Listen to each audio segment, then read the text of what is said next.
Hey friends, so I'm out here today and for whatever reason, I think I have like a pulled calf or something.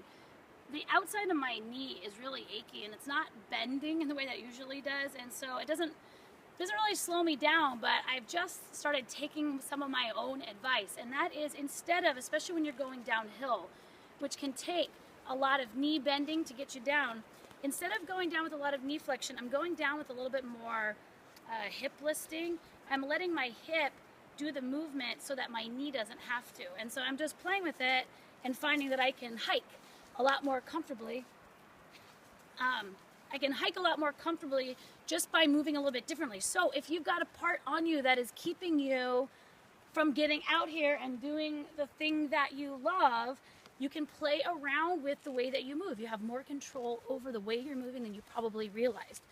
I will link to the video that better explains that pelvic list motion versus knee flexion on the way down in the notes. And keep on moving, friends. Enjoy your summer.